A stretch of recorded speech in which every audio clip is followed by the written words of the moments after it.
Bonjour, bonjour, comment vous allez ce matin? Je suis très heureux de vous retrouver ce matin. C'est toujours une nouvelle joie renouvelée chaque fois que j'ai à faire une vidéo pour vous donner l'actualité des crypto-monnaies. Merci pour les commentaires, merci aussi pour les différents abonnements. Chaque jour, je suis heureux de constater de nouveaux abonnés sur la chaîne. C'est merveilleux. Merci, merci à tous. Merci pour vos partages.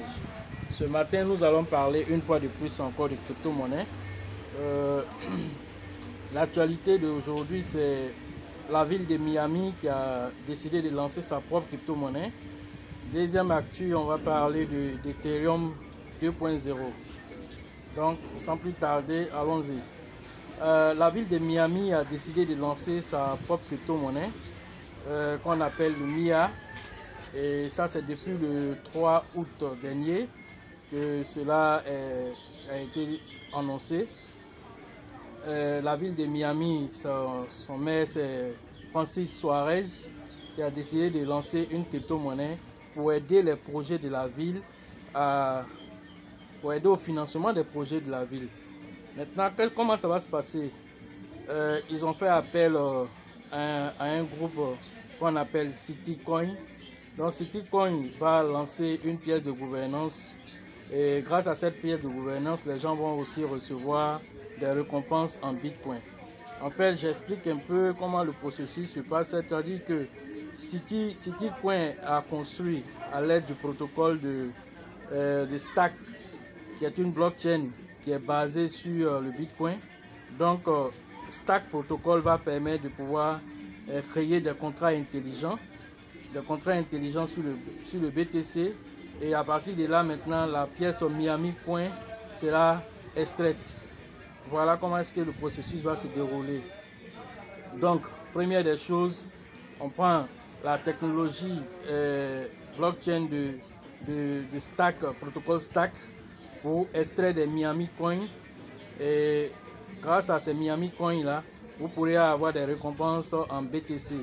Donc, dans le protocole, c'est-à-dire que vous deviez avoir, les gens qui vont utiliser vont avoir des coins Stack, qui est STX, son abréviation. Ils vont avoir ces coins là, et ces coins là, ils vont aller les staker d'une certaine façon. Et quand ils vont aller les staker, ils vont extraire du Miami Coin. Les Miami Coin qui seront les pièces qu'ils vont recevoir. Et grâce à ces pièces-là encore, eux vont recevoir en récompense encore, comment on appelle, des BTC. Donc d'une pierre, deux coups, c'est-à-dire la ville gagne et les utilisateurs vont aussi gagner. Donc il est prévu que les bénéfices qui seront réalisés, 30% vont partir dans les poches de la ville. 30% des bénéfices réalisés seront envoyés à la ville et 70% des bénéfices retournent à l'utilisateur, voilà, comme récompense. Et ces récompenses sont en stack ou en BTC. Voilà, comme le stack est échangeable en BTC, puisque c'est sur la blockchain du BTC, ils vont recevoir des tokens stack ou bien du BTC comme récompense. Donc c'est un partenariat gagnant-gagnant parce que la ville gagne et les utilisateurs aussi gagnent. Donc ça amène aussi la ville à devenir la capitale du Bitcoin comme l'avait annoncé Francis Suarez pour dire qu'il devait faire de la ville de Miami. Donc il a tenu bon parce que ce projet a été adopté à l'unanimité quand il a lancé au conseil municipal. Le projet a été adopté à l'unanimité et donc le projet sera bientôt lancé et tous ceux qui sont à Miami pourront bénéficier de ce projet. Je ne sais pas si d'autres villes pourront le faire, mais en tout cas tous ceux qui sont à Miami pourront utiliser, voilà, ce sera un protocole très simple à utiliser pour faire du staking, pour avoir des Miami Coins et des Miami Coins, vous pouvez avoir des stacks ou bien des BTC et c'est merveilleux pour le monde de la crypto-monnaie parce que quand on sait qu'il y a au moins des années derrière, les États-Unis étaient réfractaires aux crypto-monnaies, aujourd'hui de voir qu'une ville des États-Unis crée sa propre crypto-monnaie et qui donne des récompenses en BTC, c'est merveilleux. La ville de San Francisco aussi est en train de se lancer aussi, se prépare aussi pour faire la même chose aussi. Donc, on voit que l'Amérique latine s'est déjà lancée avec le Salvador, le Paraguay, le Brésil, tous ceux-là sont en train de se préparer. Maintenant, voilà, les États-Unis aussi sont en train de se mettre dans la danse Donc Miami a commencé, voilà San Francisco aussi qui est en train de se préparer pour faire la même procédure. Donc c'est un match qui est gagné par la crypto-monnaie, c'est un match qui est gagné aussi par le Bitcoin. Et comme je l'ai dit, c'est maintenant qu'il faut investir dans le Bitcoin parce que toutes ces villes, les pays, les villes qui sont en train de créer leur crypto-monnaie, donc tout ça, ça démontre que le monde est en train de changer de visage. Si vous ne vous rendez pas compte, commencez à comprendre que le monde est en train de changer de visage. Ok. Ensuite, on a l'Ethereum 2.0. L'Ethereum 2.0, actuellement, certains experts pensent que l'Ethereum pourra dépasser le Bitcoin. Ça, c'est l'analyse qu'on attend actuellement. Et donc, une figure emblématique qui est le fonds d'investissement qui est Pantera Capital, son PDG qui s'appelle Morel, qui dit aussi que selon lui, l'Ethereum, avec tous les projets qui sont en train de se développer, pourra dépasser le Bitcoin. Il a expliqué ça en donnant sa théorie. Sa théorie dit qu'avec l'Ethereum 2.0 qui sera lancé bientôt, qui est le protocole IEP 1559, les frais vont être réduits. Parce que les frais, le fait que l'utilisation d'Ethereum actuellement sur les DeFi, les frais sont vraiment énormes. Donc, à rapport à ça, actuellement, c'est important de comprendre que Ethereum est en train d'agir actuellement et les choses sont en train de se préparer. Et donc, du coup, Ethereum, lui, pense qu'Ethereum va permettre de pouvoir agir et de réduire les frais parce qu'il y aura du staking. Et comme il va y avoir du staking sur le 2.0, grâce à ce staking-là, le nombre d'Ethereum en circulation va être réduit. Parce que ceux qui vont staker vont avoir aussi des Ethereum, donc du coup, ils vont chercher à staker plus encore davantage. Et donc ça, c'est une bonne chose pour le nombre d'Ethereum qui va être réduit en circulation.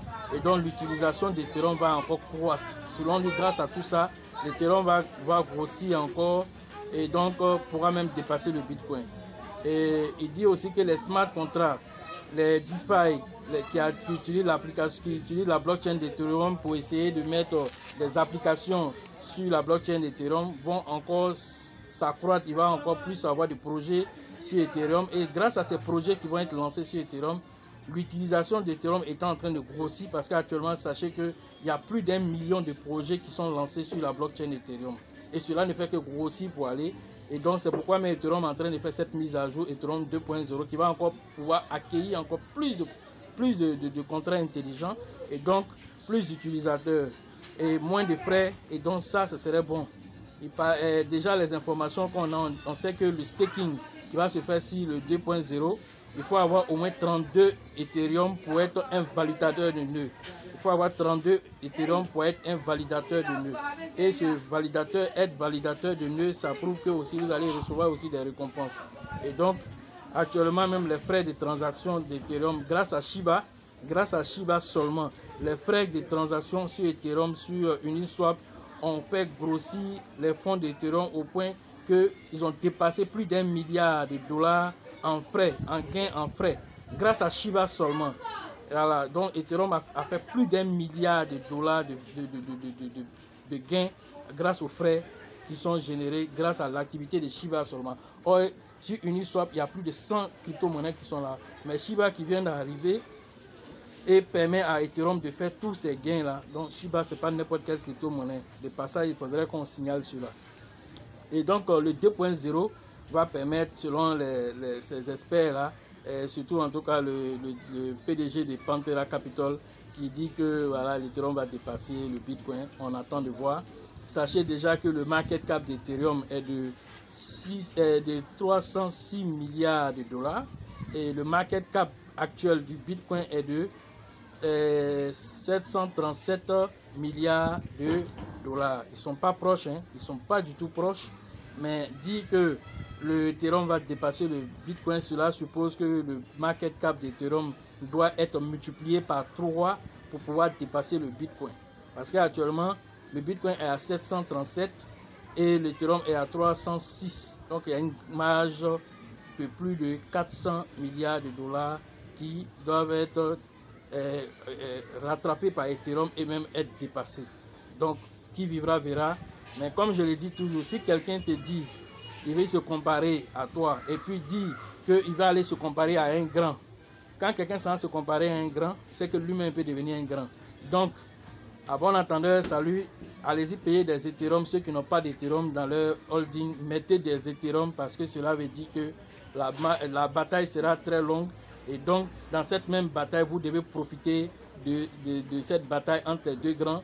Parce que vous, en tant qu'investisseurs, les petits investisseurs comme vous et moi, nous, en tant que les petits investisseurs, on doit profiter de cette bataille-là, de sorte que leur montée là, nous puissions profiter de ça.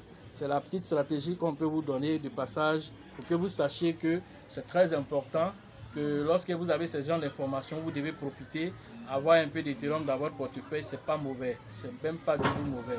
Voilà, si Ethereum est aujourd'hui évalué à 2000 $, qui dit que dans un an, dans 2 ans, Ethereum ne va pas dépasser cela. Tout ça, c'est possible. Donc, quand il va dépasser cela pour atteindre les 10 000 $ un jour, même 100 000 $, le Bitcoin peut être à $1 million. En ce moment, si toi, tu avais payé pour 100 $ ou même pour 200 $ que tu avais gardé, et tu vas voir que ça va te faire beaucoup d'argent. Donc, tout ça, ce sont des stratégies de holding. Voilà.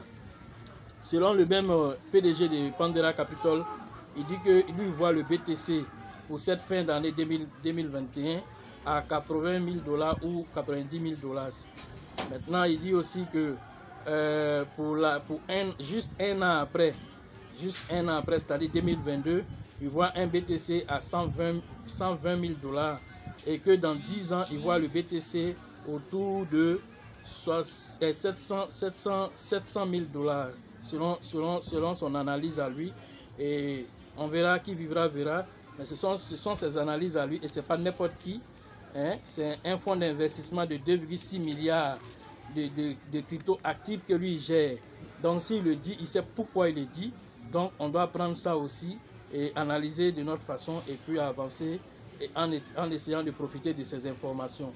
Voilà ce qu'on pouvait dire sur le protocole d'Ethereum. Sachez aussi que le Venezuela a accepté aussi le Shiba comme moyen de paiement. 20 entreprises commerciales ont accepté le Shiba Inu comme moyen de paiement. Et donc c'est intéressant pour le Shiba, c'est intéressant pour la communauté Shiba de voir que le Shiba, au fur et à mesure que nous avançons, tout le monde est en train de prendre le Shiba comme moyen de paiement.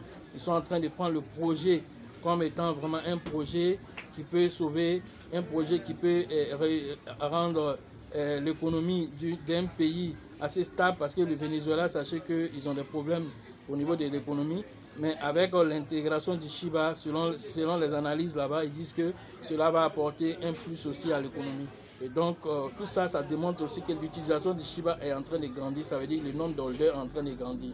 Nous avons remarqué que plus de 1000 personnes, plus de 1400 personnes par jour s'ajoutent aux holders sur le Shiba. Plus de 1400 personnes s'ajoutent selon les estimations que nous avons vues sur, comment on appelle le protocole de Shiba sur, disons, le tracker, ce que le tracker nous dit sur ERC20, Shiba ERC20. Quand on va sur le tracker, on voit qu'il y a une progression continue jour après jour. Ça fait autour de 1400 personnes qui s'ajoutent sur le nombre d'holders de Shiba. Donc comprenez déjà, quand vous calculez ça, que vous voyez que c'est en train de prendre de l'ampleur, ne soyez pas surpris. Et tout cela, quand ils viennent aussi, c'est pour payer des Shiba pour garder. Au fur et à mesure, le stock est en train de diminuer, sans oublier ceux qui vont faire le staking. Tout ça en train de diminuer le nombre de Shiba en circulation. Et ça, c'est une bonne chose pour tous les holders. Voilà. L'Espagne aussi est en train de mettre une loi en place pour les hypothèques qui seront faites désormais aussi en BTC. Les hypothèques seront faites désormais en BTC.